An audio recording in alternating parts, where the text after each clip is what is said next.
Atos capítulo 14. E vos anunciamos o Evangelho para que destas coisas vãs vos convertais ao Deus vivo, que fez o céu, a terra, o mar e tudo que neles há. Versículo 15.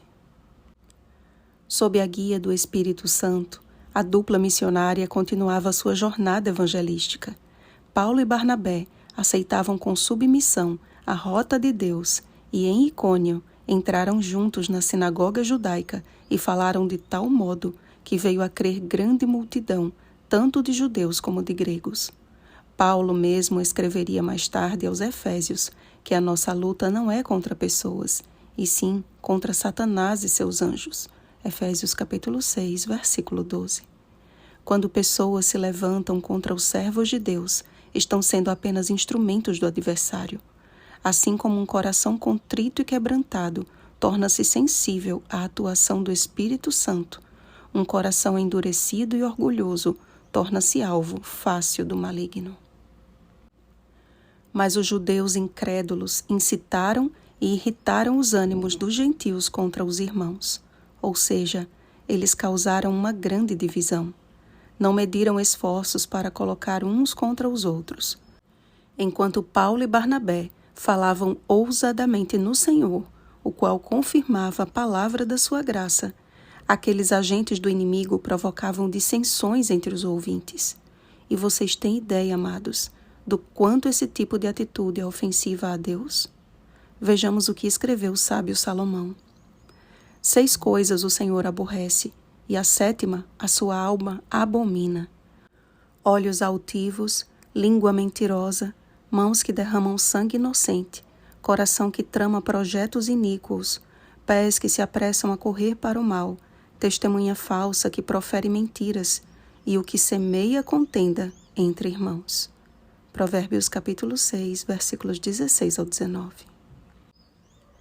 A contenda é tão terrível aos olhos de Deus que ele não apenas odeia, mas considera uma abominação. Sabem por quê? Porque esse foi o veículo usado por Lúcifer para fazer cair do céu com ele terça parte da hoste angelical. Porque esse pecado lembra o primeiro dia em que o céu ficou de luto e mais vazio. Porque o amor de Deus foi questionado por um rebelde que, com sagacidade e sutileza, tentava desviar os olhos de seus companheiros da glória de Deus para as trevas do pecado. Por isso que o inimigo não está preocupado se estamos dentro da igreja, mas em que estejamos ocupados em conflitos internos, enquanto ele destrói vidas dentro e fora dela.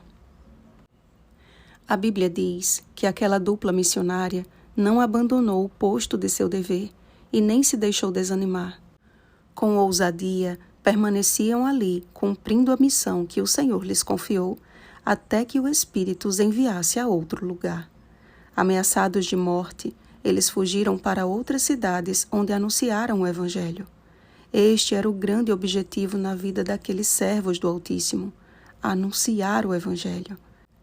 E deve ser o nosso maior objetivo também, meus irmãos. Precisamos ser luz na vida das pessoas e não trevas. Muitos há que pensam estar servindo a Deus com uma vida de mediocridade espiritual, disfarçada de jubileu eclesiástico. Anos de igreja, amados, não é sinônimo de santidade, mas agravante de responsabilidade. E eu falo isso por experiência própria. Perdi vários anos da preciosa vida que o meu Salvador me concedeu, com minha religião hipócrita e egoísta. Eu afirmava servir a Jesus, mas nem ao menos o conhecia. Quando lembro de como o Espírito Santo me buscou e de como me despertou de minha paralisia espiritual, me identifico com um homem aleijado em Listra, e as palavras de Paulo me são familiares: apruma-te direito sobre os pés. E cada vez que me deparo com situações adversas, encontro em Cristo Jesus o alívio e o conforto suficientes para prosseguir. Infelizmente, as pessoas de Listra não entenderam isso, desviando a glória de Deus para aqueles que eram apenas seus instrumentos e dando ouvidos aos incrédulos. Ouvi certa vez um pregador dizer mais ou menos a seguinte frase: pessoas decepcionam pessoas, mas Deus nunca nos decepciona. Mesmo que estejamos buscando conhecer melhor a vontade de Deus em nossa vida, a fim de colocá-la em prática, ainda assim falhamos. É do próprio Paulo a famosa declaração: porque não faço o bem que prefiro, mas o mal que não quero, esse faço. Romanos capítulo 7, versículo 19. E quanto mais avanço na jornada cristã, mais percebo o quanto eu preciso desesperadamente da graça de Jesus e de sua justiça. Enquanto isso, Deus me chama e chama você também, para que procuremos nos fortalecer uns aos outros e não torcer para que o outro caia, tendo em mente que através de muitas tribulações nos importa entrar no reino de Deus. Se Paulo e Barnabé voltaram aos lugares onde haviam sido ameaçados de morte, se mesmo gravemente ferido pelo povo, Paulo levantou-se e entrou na cidade, por que permitimos que um simples desentendimento ou a apatia de alguns nos afaste da casa de Deus?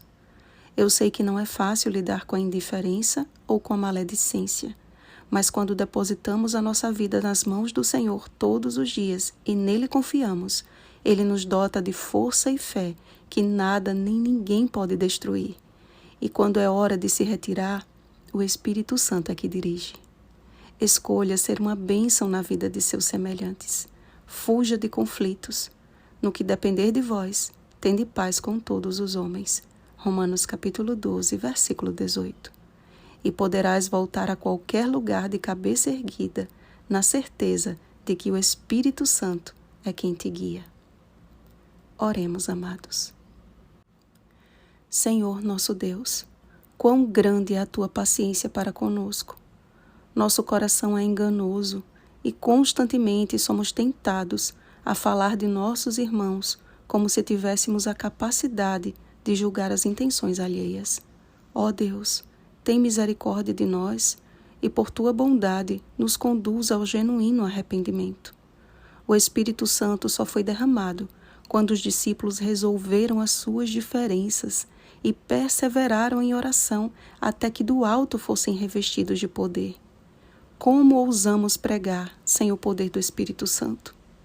Pai, temos todos os recursos humanos em abundância, mas nos falta o poder. Opera em nós o milagre da verdadeira conversão.